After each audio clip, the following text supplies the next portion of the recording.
हाथरस मथुरा दंगे में वांछित रऊफ को यूपी लाने की तैयारी की जा रही है। यूपीएससी अपने त्रिवेंद्रम पुलिस को प्रोडक्शन वारंट भेजा है। पीएफआई एजेंट रऊफ को इसी हफ्ते लाया जाएगा लखनऊ।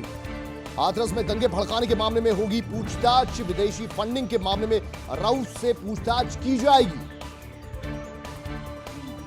तो आपको याद होगा हाथरस कांड जब हुआ था और उसके बाद जो सियासत हुई थी और उसके बाद जब माहौल बनने जा रहा था जातीय दंगों का, उसके पीछे दरअसल विदेशी फंडिंग बताई जा रही है, क्योंकि मथुरा के आसपास से कुछ लोगों की गिरफ्तारी की थी पुलिस ने, जिसमें पॉपुलर फ्रंट ऑफ इंडिया के संदिग्ध लोग बताए गए थे जिन्हें हिरासत में लिया गया था। उनमें से एक शख्स जो त्रिवेंद्रम में है, पुलिस इसे लखनऊ लाना चाहती है। इसके लिए प्रोडक्शन वारंट भी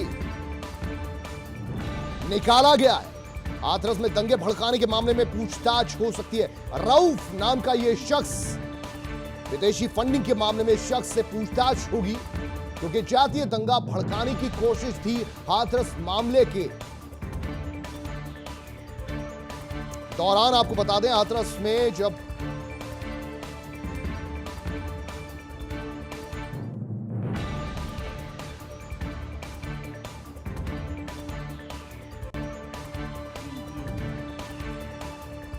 तो हाथरस कांड में दुष्कर्म करने के बाद मारा पीटा गया था, रीढ़ की हड्डी तक तोड़ दी गई थी और उसके बाद अस्पताल में इलाज होने के बाद भी उस लड़की को नहीं बचाया जा सका। सफदरजंग अस्पताल में उसकी मौत हो गई थी और उसी के बाद पूरे माहौल को बिगाड़ने की कोशिश की गई। संदीप खेर हमारे साथ, हमारे संवाददाता, और ज्यादा जानकारी लेंगे। संदीप, ये बताइए कि रऊफ नाम का ये जो शख्स है, त्रिवेंद्रम से इसे लखनऊ लाना है। पूछताछ के लिए विदेशी फंडिंग का इस्तेमाल हुआ। जातीय दंगे भड़काने की कोशिश हाथरस कांड के दौरान की गई थी। क्या कुछ हाथ था इस रऊफ नाम के शख्स का?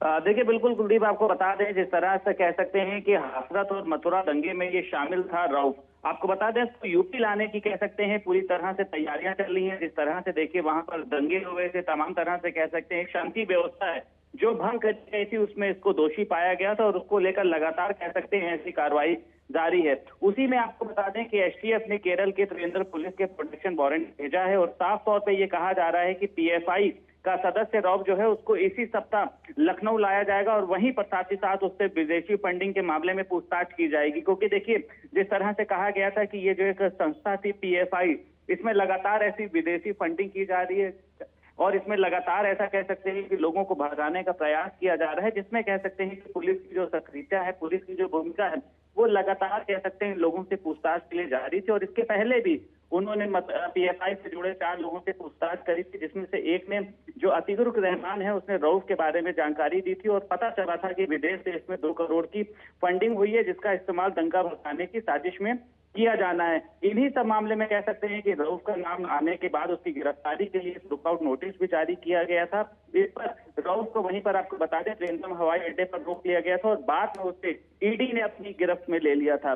वहीं पर अब आपको बता दें कि ईडी की पूछताछ और रिमांड खत्म होने पर जेल में दाखिल कराया गया, तो वहीं पर अब इसको लखनऊ लाया जाएगा। लखनऊ में से तमाम तरह की कह सकते हैं जानकारी ली जाएगी, क्योंकि जिस तरह से देखिए लखनऊ में भी एक हफ्ता हुआ था, लखनऊ में भी एक प्रदर्शन हुआ था, उसमें भी ये देखा गया था कि कहीं ना कहीं से पूरे मामले में पीएफआई की कह सकते हैं संलिप्तता थी। तमाम मामलों को लेकर उसको यहाँ पर लाया जा रहा है। बहुत शुक्रिया संदीप खेर इस पूरी जानकारी के लिए आपका।